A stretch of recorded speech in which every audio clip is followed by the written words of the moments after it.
Hey, what's up, everybody? I'm back with another unfiltered fact, and this is story number 11. And this story is titled Ishmael's Desert Journey, and it's taken from Genesis chapter 21, verse 14 through 20. All right, so let's jump right in. I'm going to be reading from the Bible Gateway, and this is the Living Bible version.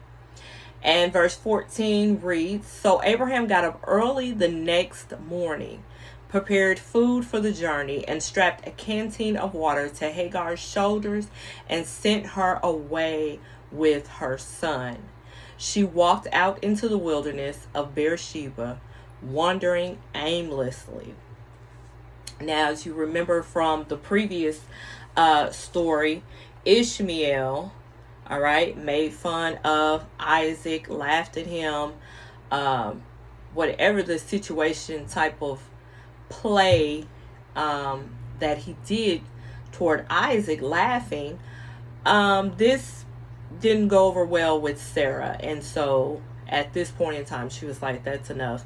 Abraham, they have to go. So now Abraham has sent them away. He didn't want to do this, but God has told him, I will be with Ishmael. I will bless him. All right. Verse 15 and 16 says, When the water was gone, she left the youth in the shade of a bush and went off and sat down 100 yards or so away. I don't want to watch him die, she said, and burst into tears, sobbing wildly. Now, let's think about what has happened in Hagar's life. Hagar is a servant. She's a slave. All right. And she becomes the slave of Sarah. Now, Sarah has been given this promise from the Almighty, from God Himself, that she will have a child. She becomes impatient, comes up with a plan for her husband to have a child with Hagar that will actually be like Sarah's child.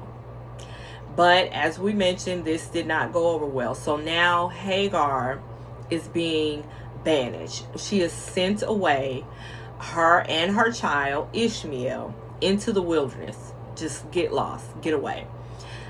But God is good, all right?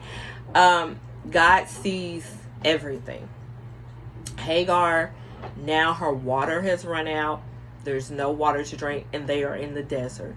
And her child is going to die because they don't have anything. No water, no shade, no one to help them. And so she turns her back. She's like, I'm not going to watch my own child die. But God. Verse 17 says, Then God heard the boy crying, and the angel of God called to Hagar from the sky, Hagar, what's wrong? Don't be afraid. For God has heard the lad's cries as he is lying there.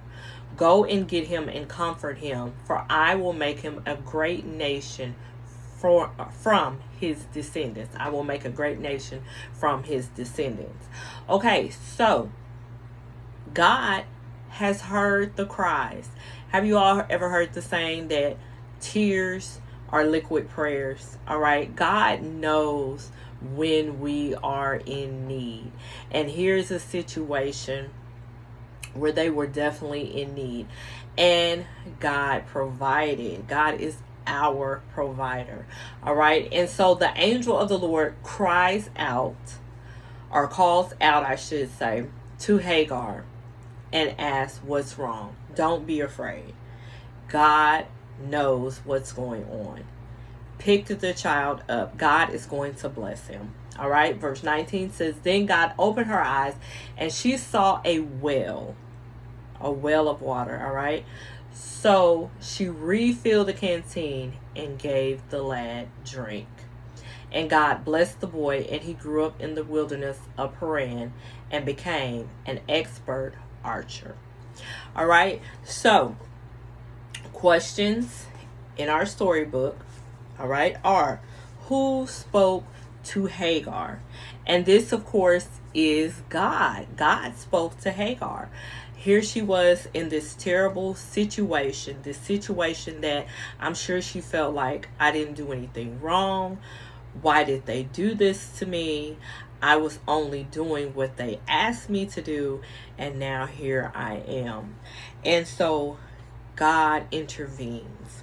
All right. And it said, what did he promise her?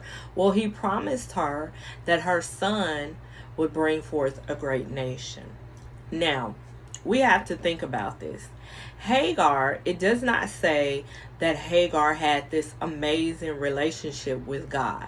We know that God and Abraham have an awesome relationship where God gives him promises, where God speaks to him, where God calls him out and tells him, if you obey me, that I will do this for you, and I will make a great nation from you, and I will bless them, and I will be with you, and I will make you great.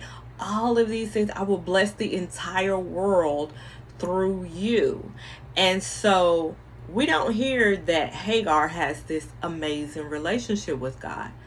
But yet, because Abraham does, all right, have this amazing relationship with God, then Hagar being connected to Abraham, having this child with him, God is blessing Hagar. So what am I saying? What I'm saying is that when you have a relationship with God, when you are obedient to God, it not only blesses you. God doesn't only bless you, but he also blesses those connected to you, those who you love. This really hurt Abraham to have to send them away. This was his firstborn child. And so the Bible, as I mentioned before, it says it was grievous to Abraham to send his child away, not knowing if he would ever see him again, not knowing if he would survive. But God said, I will be with him. I will bless him. And so when we, as I mentioned, are obedient to God, we obey God over our own desires, our own will, God will bless us and those connected to us. So if we want to live a blessed life and we want to see those around us and connected to us be blessed beyond measure, we must obey God. All right, till next time, take care and be blessed.